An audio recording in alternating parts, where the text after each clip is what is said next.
Let's go to the next map.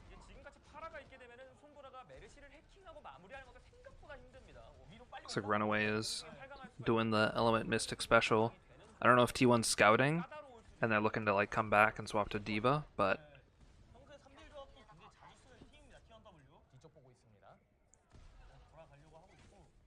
this Brig will show not a lot of effectiveness.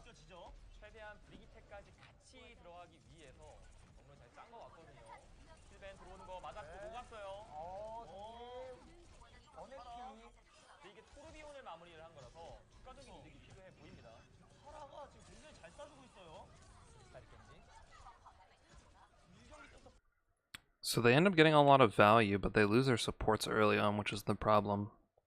I really wish I could go back to a proper thing. Also, I think this guy has his translocator in spawn. Yeah, and when he goes back to reset, he goes back pretty far. This Twitch VOD is just not liking me at all. Like it's not liking me pausing it at all.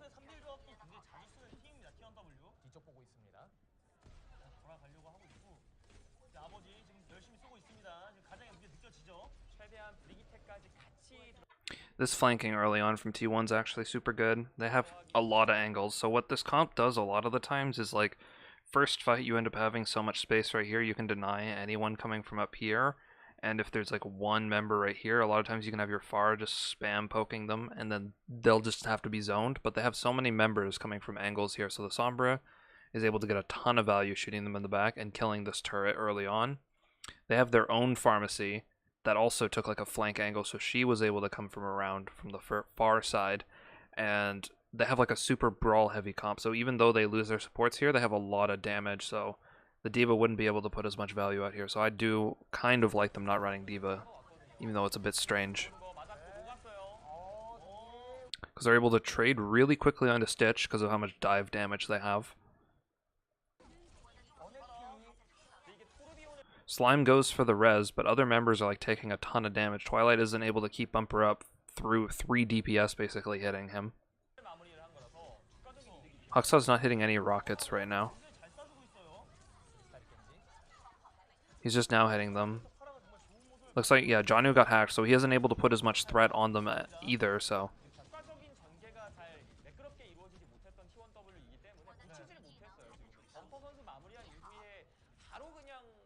It was a really messy fight, but I think that works for T1. They also are going to outpace them, so they're already swapping Bumper. Stitch is probably going to have to stick Torb here if he's holding close. Janu didn't really get much ult charge, so they're going to outpace them with ult, so they can go for that fight again, try to keep their supports alive a little bit better, and that's like the fight they want.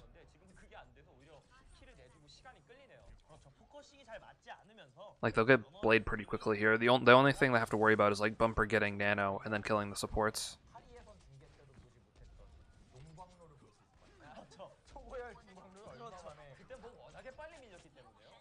But yeah, they can poke this turret out early, so it'll not have much effectiveness.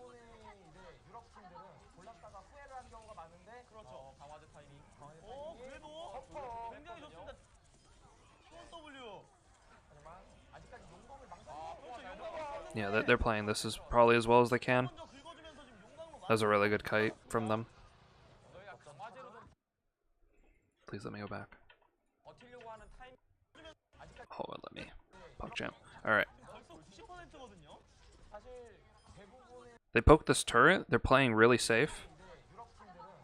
The Nano comes out on Bumper. He isn't actually able to play that aggressively. Like, he's just kiting. The rest of their team is kiting. Huxaw gets taken out in the 1v1. They're keeping this turret down as well. So Stitch's ult will not do anything because he will be no turret. There's not a lot for him to be shooting with the way T1's kiting. Bumpers runs out, and then there was the Sombra and the Genji both on the backside dealing with him. So T1's been trading their supports fairly often here, but whenever you have 3 DPS, that actually works fine for you if you're able to get enough value from them. Because you play these burst fights where you kite back, and you just take a little bit of damage, their supports live for long enough, and then they're able to win. You can see now that Runaway is having to touch the point. They're just running into a Brig, giving everyone armor. So these comps play a bit weird because there's no Diva to really like give true contest power in like what would be like standard fights, but that it does play like rather interesting. That's much more kite heavy with the DPS.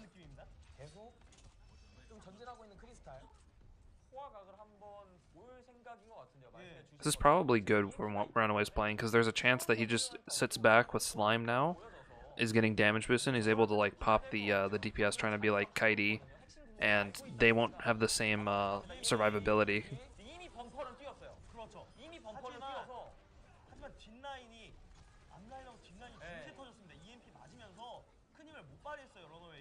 I don't know if Hacksaw will get much value from this Pharah.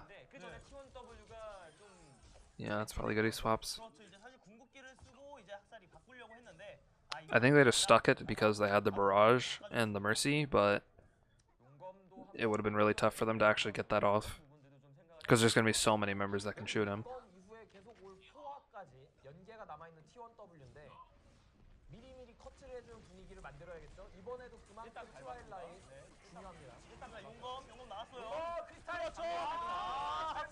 It's really hard to do anything now, though. Brig is so good at shutting down dive. They probably could have. T1 could have coordinated it better. They did have a lot of information. So the Sombra's scouting really well here. Basically knows where everyone is.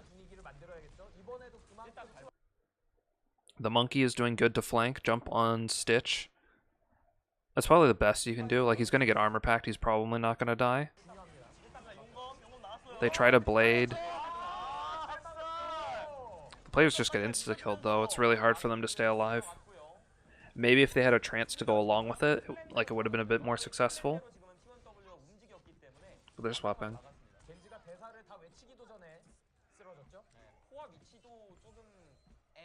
I think this is what you have to do. I don't like when underdog teams play like mega standard comps versus teams that are clearly better than them, because then you'll just get outstandard. So I really like this running weird things. I think that's what your best luck will be.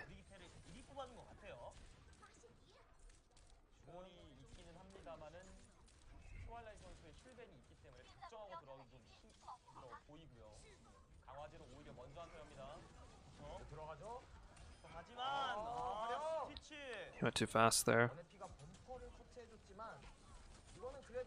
So you want to give your chance for the Widow to basically do damage, so... Like, the Widow's in the right position.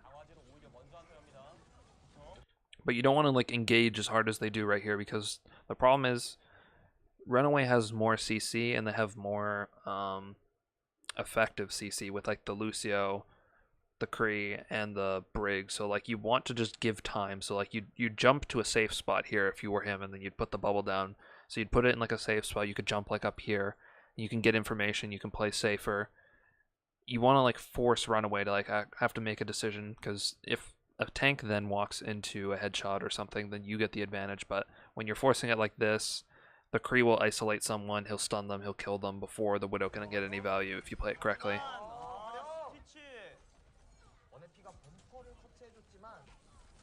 I think their Ana was definitely playing too close too. The Ana shouldn't be dying to the Brig.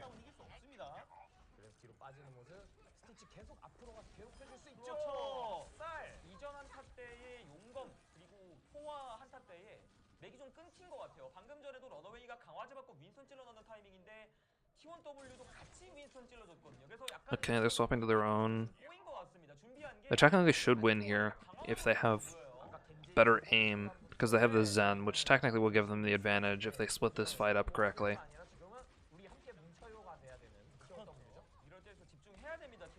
Because they have more long-range damage.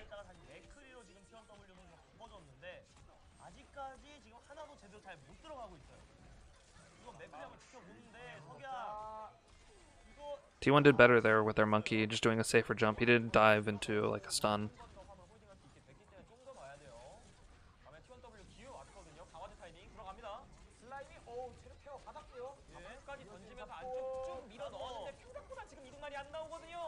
This is the fight T1 wants. They're playing it slow. They're allowing their Discords to get value.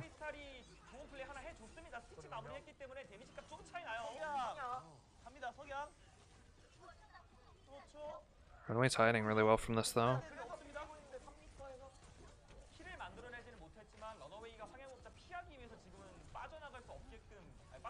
T1's getting more value from their tanks. Should win this out. Yeah, they capped. Yeah, they played that exactly how you need to. If you're running mirror, but with one support difference, then you've played to that support's advantage. Runaway needed to like make a play with the Lucio and have someone like get sped in. They're swapping it now, but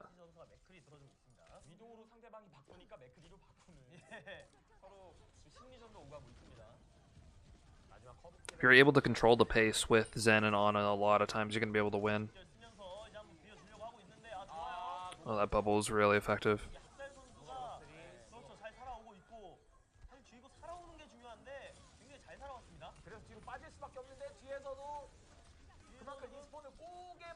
That Nano wasn't as good.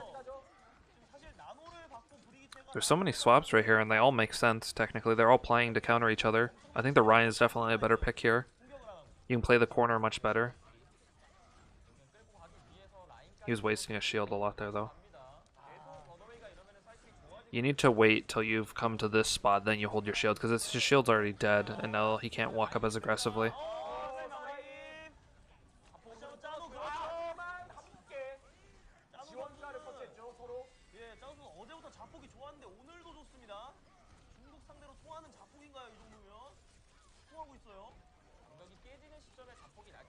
Yeah, they didn't get good value from their Rhine right there.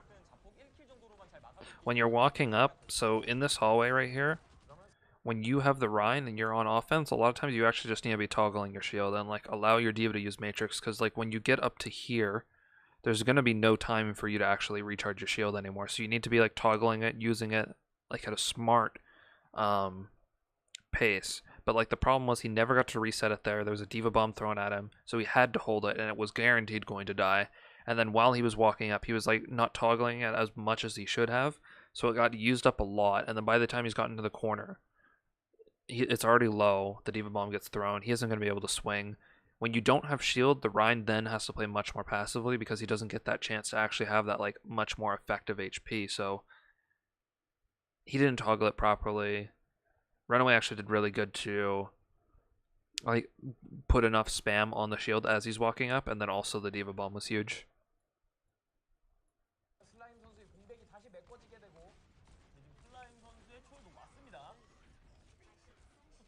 T1 used 3 ults as well, which is just going to be really tough for them to come back with how little time they have now.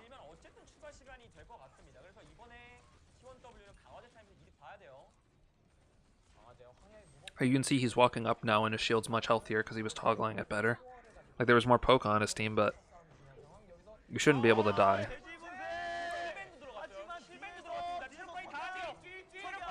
Oh, they did so good to hide right there.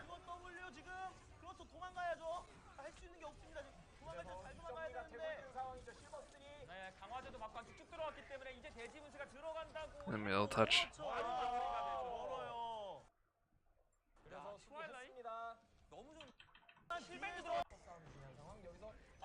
They need their Kree with them. I think if you have the high noon advantage, you play main and you play a little bit further back. The problem that happens whenever you have these supports is like you don't have the damage on the front end, because the Kree is all the damage in this comp. So if he goes around, there's a chance it just gets Matrix. There's a chance everyone just hides.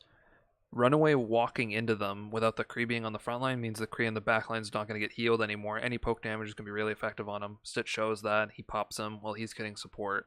The guy in the back can't do anything if he doesn't get anything from his high noon. So it's high risk, low reward, I'd say, where even if they are able to like kill some people, Runaway is still going to have a chance on the front line because the Kree is potentially not going to be able to join them. So I feel like the Kree should be holding ult here or like really far back here.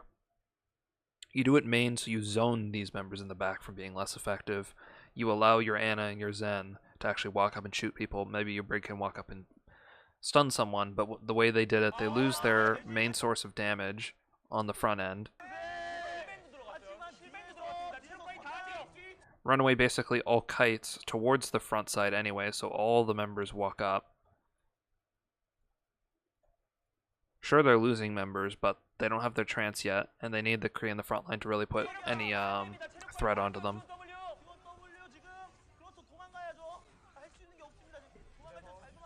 Them using the trance before in like that fight that was like really lost also like really hurts them because he just gets trance at the end.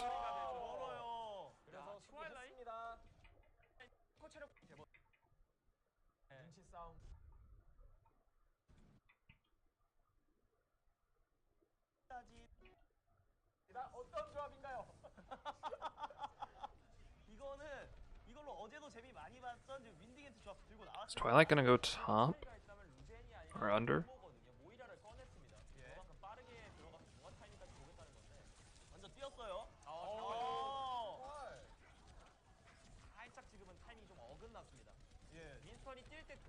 Runaway's doing a lot of trading, which is fine if Twilight stays alive, because they might be able to outpace them. Seems like Bumper just went a little bit too aggro, which is a problem he actually has.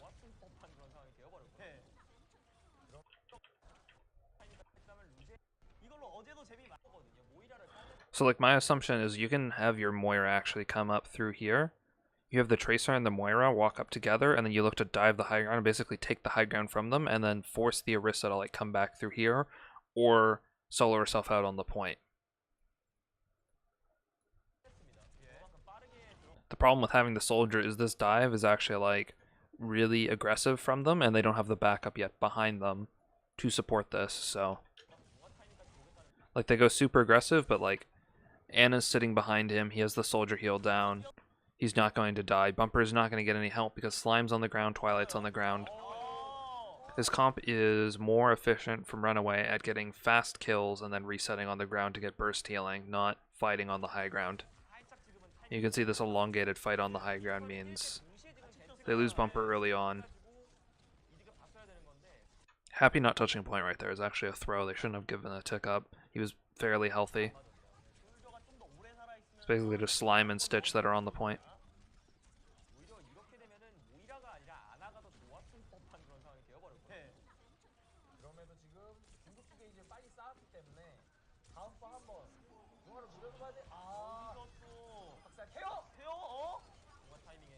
So they have the burst fight, then they all reset on the ground, then they get the healing. That's exactly what they needed to do. You start to get progress on the point.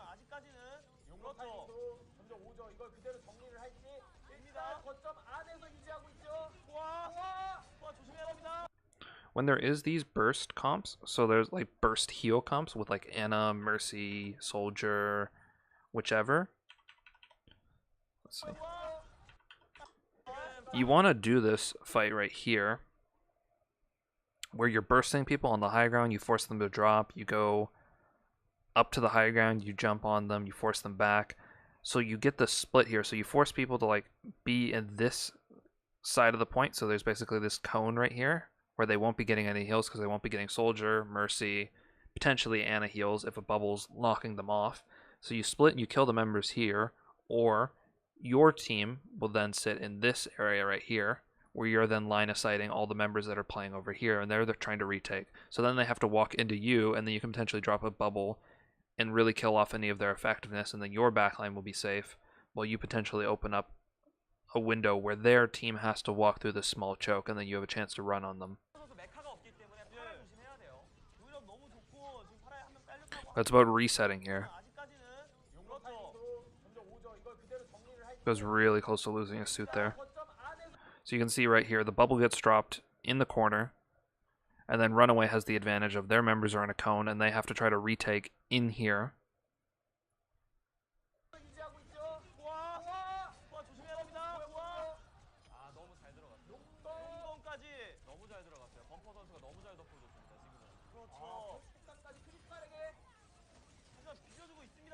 They're getting a kill or two, but it's really hard to retake once the offensive team has so many members already in the point.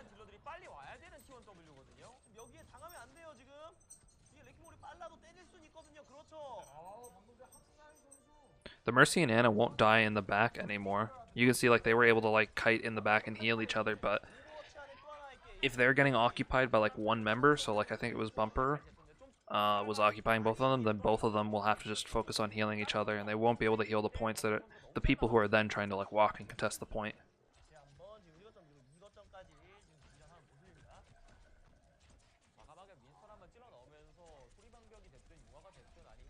They're using like a lot of soldier. I'm not used to seeing this much soldier usage.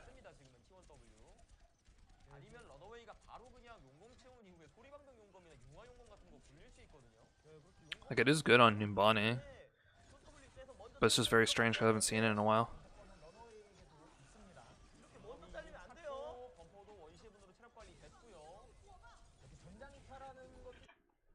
So it's pretty hectic here, but being able to get effective dive up onto the high ground is very reliant. So they're doing a good job. So they have the heal orb and they have like a lot of members like receiving Lucio heals and Moira heals, and they're just fighting on the cart. Then what's the important thing to do is basically then T1 is going to want to be standing in this effective high ground, so they're going to want to have their soldier up there. The Mercy is potentially going to be wanting to beam the tanks down here. The Ana shoot the tanks. Then the soldier shooting everyone, and then this is the window for Runaway. But the only effective window they'll have is if their Tracer. If their Tracer's like sitting over here, like trying to like kill the tanks, it won't be as strong as the Tracer potentially getting up to the high ground and then putting threat on one of the members. So like tagging the soldier low, getting the Mercy low, something like that. And then Runaway's members, so the Diva and the Genji and the Winston, whoever, then diving up to the high ground. But they need to make sure they fight on the cart, they bait T1's tanks down, and then the next step is always dive the high ground with the Tracer being allowed to get up to the high ground first. So you can see the Tracer gets up to the high ground, kills the Mercy, then it automatically makes the soldier and the Ana in much more threat.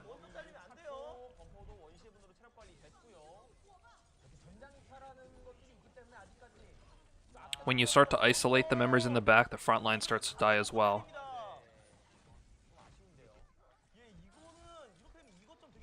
And T1's damage threats was the soldier and the Brig, so once other members of the Brig team start to fall, the Brig then becomes much more isolated. She isn't allowed to play as aggressively, so it's very reliant on the supports of T1 and the soldier playing safe. So if the Tracer isn't able to pick the Mercy off there, they're going to have...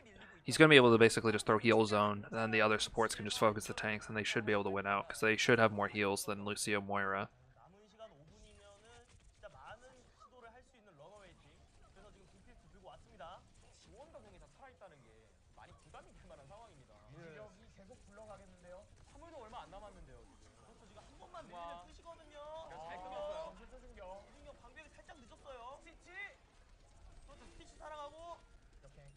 You can see right here it's really hard for Runaway to walk forward into this team.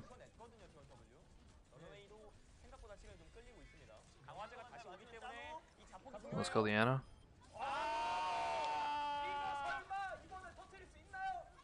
That's the only way Runaway can win, basically, is killing the backline first.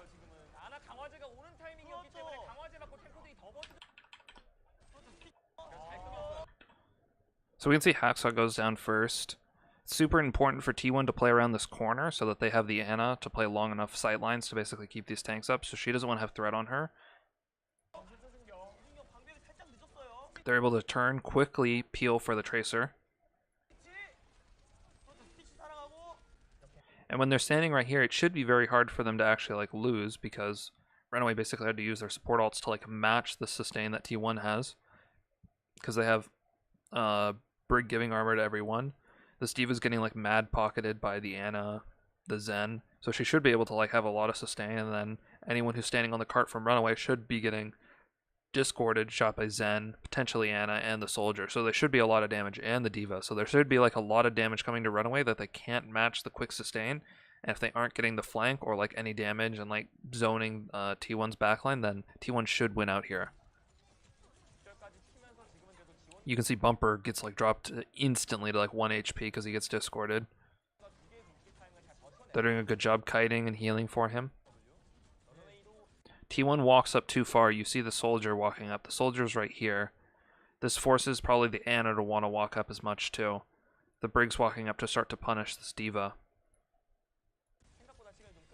You can see how close the Ana is now. This is what they don't want. They actually want that long-range fight where everyone's tagging from far away. I know they probably want to clean up this fight, but this actually isn't the proper move. Because then this Ana is forced to, whenever she walks up, if there was a Monkey, if there was a Diva Bomb, Doomfist, Tracer, she's now put in like a really bad spot, and there's actually no one that can save her.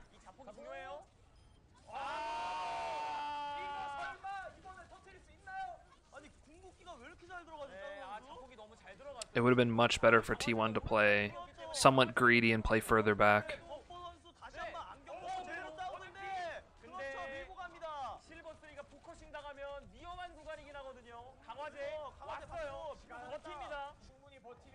The thing is, they probably allowed to hold here, even though they made that big mistake where they lost their Ana and their soldier. Just because they got Nano Monkey on the point.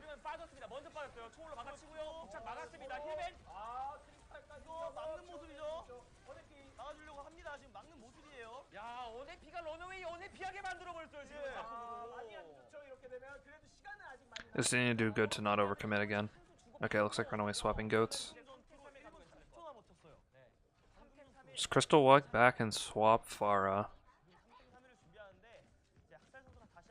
Yep, okay. That makes sense.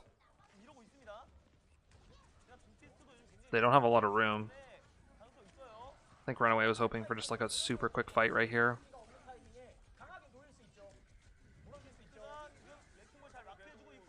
Oh, this ball's getting disrupted.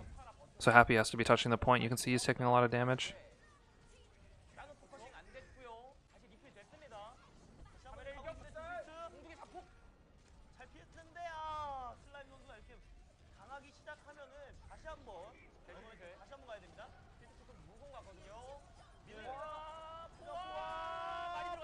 You can see how hard it's like for these members to go down on T1 if there is no direct damage threat on their backline.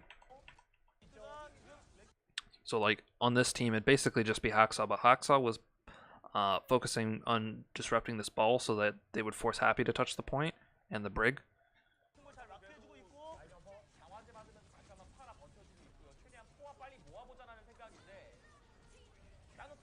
The Nano goes off, but now let's pay attention to the HP bars. So basically, somewhat even. Some people have taken poke on both teams, but they're getting armor now. The Nanos run out, and the Ana's able to free pocket whoever.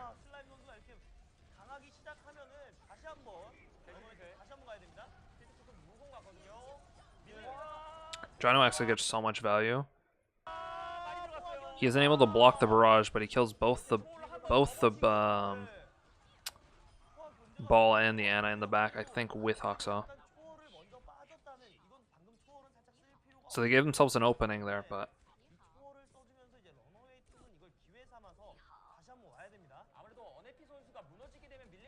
I like this Bastion swap. They have to play really smart with it, though. There's any D.Va bomb could be really, really effective here.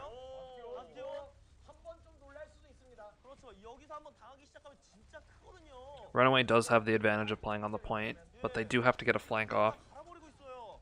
Yeah, Jono can't do that anymore to the Pharah.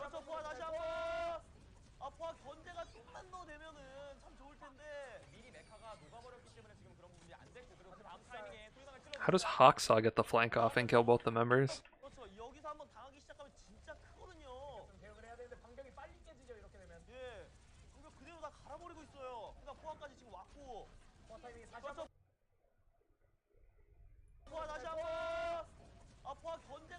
He splits his targeting there. He gets Bumper down to like 1 and then he tries to go for Slime.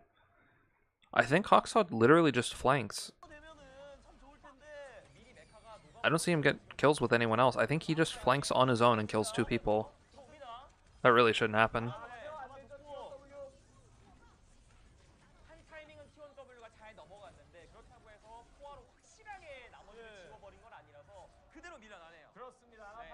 Hacksaw actually just won that for them. I have no idea how he gets around through here. There should be like an Ana somewhere, like over here, that should have spotted him. And then he should have gotten like blasted by the Zen and the Bastion. But he's able to kill both of them. That's very strange. I couldn't tell if Jano was with them or not, but